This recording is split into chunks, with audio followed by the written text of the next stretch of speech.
आपल्या सगळ्याचं स्वागत आहे. आज आम्ही आहो माजी नगरसेवक जे प्रभाग क्रमांक 19 मधले नगरसेवक होते, त्यांच्यावर काही काल तिथले नागरिकांनी आरोप केला आहे की त्यांच्या कार्यकाळामध्ये ते प्रभागाचं काही काम केलं नाही, काही विकास केला नाही. त्याला जाणून घेऊ की त्यांनी काय काम केलं. सर, काल जे आताचं 20 आहे, पहिल्याचं तुमच्या कार्यकाळामधलं 19 वार्ड नंबर आहे.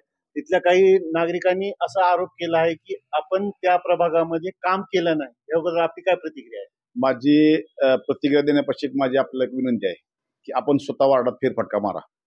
आपण स्वतः जावा आणि स्वतः जाऊन जिथं स्वतः लोकांच्या म्हणजे ते तिथं स्थायिक राहणाऱ्या लोकांच्या मुलाखती आपण स्वतः घ्या. कारण की आता ही निवडणुकीचा काळ आहे, राजकारण आहे, निवडणूक काळ आहे.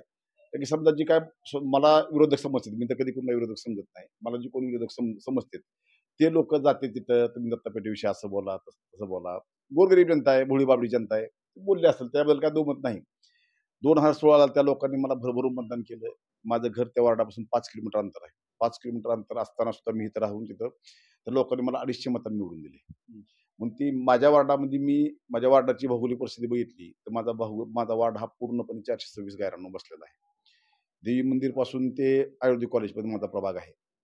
तर मी काबजी केली ती सोनाई हॉटेल पासून ते सोनाई हॉटेल ते देवी मंदिरपर्यंत नागरिकांच्या पायाला मातीही लागणार नाही, ही असं मला वाटतंय. समजा कुठे एखादा रस्ता राहिला असेल ना, पायाला कुठं माती पण लागणार नाही, ही माझा दावा आहे. आणि राहिला भाग तो सुशीलनगर, जवाहर कॉलनी, संतसाहेब सोसायटी इथली काय कामं राहिली, त्याचं कामं कशी राहिली ती 2024ला जिथं आमदार साहेब आणि खासदार साहेबांनी 64 लाख रुपयातले रस्ते मंजूर केले, त्या रस्त्याचं उद्घाटन केलंय. उद्घाटन केलं एका विशिष्ट एजन्सीला ते काम मिळाले, पण त्या एजन्सीनं जो काही काम चालू केलं नाही. आमचा नगरपालिकेला सतत पत्रव्यवहार चालू आहे की तो काम चालू करा, काम चालू केला. दरम्यानच्या काळामध्ये भुयारी गटारीचं काम चालू असल्यामुळे ते रस्त्याचं काम चालू केलं नव्हतं. तर भुयारी गटारी पण आमच्या काम आटपून घेतलंय, पण त्यांनी काम काय चालू केलं नाही. आम्ही त्या जिल्हाधिकाऱ्याला निवेदन दिले, नगरपालिकेला निवेदन दिले की हे काम चालू करा त्या सुशीलनगर जवाहर कॉलनीचं. मग ते तिथला विषय संपला. आता जो काल जी मुलाखत एक प्रकाशित झाली, त्या मुलाखतीत तुम्ही त्यांच्याकडे जावा आणि त्यांना खरोखर विचारा की ह्या वार्डाचा विकास झाला का नाही. आणि त्यांना विचारा की तुमच्याकडे काल कोण आलं होतं झाला नाही म्हणून सांगायला, आणि दत्ता पेठेविषयी वाईट बोला किंवा दत्ता पेठेविषयी चांगलं बोला हे सांगण्यासाठी तुमच्याकडे कोण आलं होतं आणि प्रेसवाले कोण होते हे पण त्यांना तुम्ही विचारा. आणि माझी विनंती आपल्याला, तुम्ही जावा तिथं ग्राउंड रिपोर्ट घ्या जनतेचा तिथल्या. ज्या दिवशी मी तिथून उमेदवारी अर्ज 17 तारखेला उमेदवारी अर्ज भरायची शेवट तारीख होती, उमेदवारी अर्ज भरला नाही. मला कमीत कमी 100 लोकांचे फोन आले असतील, आपण उमेदवारी का भरला नाही. मी माझ्या व्हॉट्सअपला स्टेटस ठेवून सगळ्याची माफी मागितली की आपण माझ्यावर प्रेम केलं. प्रभाग क्रमांक पहिला 19 20 मला सोडताना अतिशय दुःख होते. यानंतर यापुढे ही कधीही जर मला कधी पण समजा माझ्या प्रभागाच्या लोकांनी, जुन्या प्रभागाच्या लोकांनी जर मला संध्याकाळी 2 वाजता जरी फोन केला, आजही त्यांच्या हाकेला हो म्हणणार आहे की त्यांनी माझ्यावर अतिशय प्रेम केलंय. त्यांचे उपकार माझ्यावर फार फार उपकार आहेत त्या लोकांचे, त्यामुळे मी त्यांना कधी विसरणार नाही. आता काय राजकीय समीकरणं बसली त्यामुळे मी ह्या प्रभाग 15 मध्ये बसलोय. इथली मायबाप मला जनता माझ्या कामावर विश्वास ठेवून मला निवडून देणार आहे ही मला खात्री आहे. आणि काय विरोधकाला वाटतं की ही आल्यानंतर आपली अडचण होईल म्हणून विरोधक काय माझी थोडी जरा ती काय लोकांना हातात जोडून त्यांना सांगितलं तुम्ही असं बोला तसं बोला, मी चालणार असतं ह्याच्या काय एवढी नाही, चालणार आहे राजकारण मंडळ चालणार आहे. माझ्या आपणास विनंती आहे, 3 दिवस तुम्हाला विनंती करतो, तुम्ही स्वतः वाढत जावा, तुम्ही ग्राउंड रिपोर्ट घ्या. तुम्ही काय आणि सगळ्यात महत्वाचं आता ही कालच्या 4 जे निवडणुका लागल्या त्यावेळेस निवडणूक लागल्यापासून निश्चित माझा तिथला संपर्क कमी झाला. तिथला निवडणूक लागल्यापासून संपर्क कमी झाला. का संपर्क कमी झाला की मला 2015 मध्ये 15 नंबर प्रभागात उभारायचं होतं आणि त्या लोकांशी माझी निगडीत आहे, कायम आहे.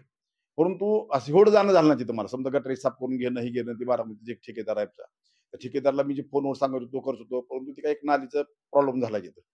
नालीचा प्रॉब्लेम कसं झालाय की समजा ती नाली एका विशिष्ट कार्यकर्त्याने केली, सेनेच्या कार्यकर्त्याने नाली केली आहे. ती नाली करताना काय चुका झाल्या त्यावेळेस आम्हाला नागरिकांनी सांगितलं नाही ती.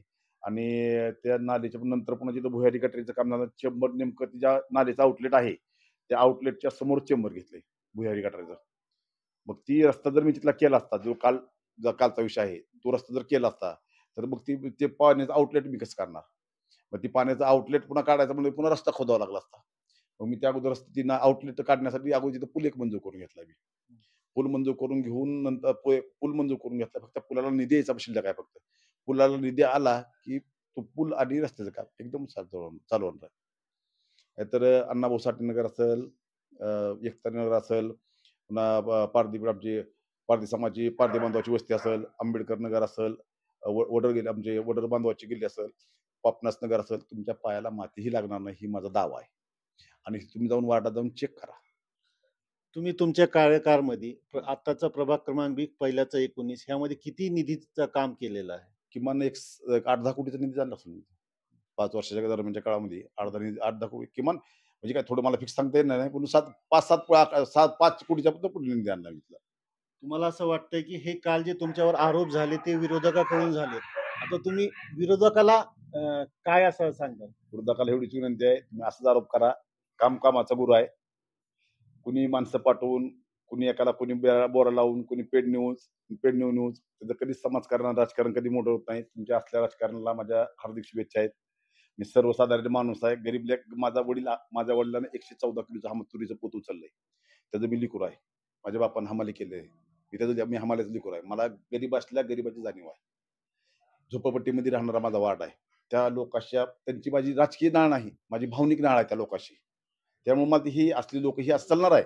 आणि ह्याच्यानंतर ही जसं जसं निवडणूक लागेल तसं तसं होणार आहे सगळं. ही मला ह्याची परिपूर्ण जाणीव आहे. कारण की मी एक गरीबाचं लेकरू आहे ना. मी एक गरीबाचं लेकरू आहे. माझ्यासमोरची लढती थोडंसं वेगळं आहे ती. त्यामुळे आता ही सगळी जनता माझ्या बघल. म्हणजे मी एकदम सर्वसामान्य आहे. मी कुठला पट्टीचा राजकारणी नाही. मी एक सामाजिक चळवळीतला माणूस आहे. पट्टीचा राजकारणी नाही मी. सामाजिक चळवळीतून सामाजिक चळवळीमध्ये सामाजिक काम करत असताना काय अडचणी व्हावं म्हणून मी राजकारण जॉईन केलं. राजकारणामध्ये क्षेत्र नाही, फक्त सामाजिक कामं करण्यासाठी राजकारण. सामाजिक कामाला जोड घातली मी राजकारणाची. आपण बघितलं आहे की दत्ता पेटे यांनी ह्यांच्यावर जे आरोप लावलेले आहेत ते सगळे फेटाळून लावलेले आहेत. आणि त्यांचं सांगणं असं आलं आहे की निवडणुकीमध्ये त्यांचे विरोधक हे असं घाणेरडं राजकारण ते करत आहेत. आपण बघत आहोत युवा मशाल न्यूज. मी जफर शेख, धाराशिव, उस्मानाबाद.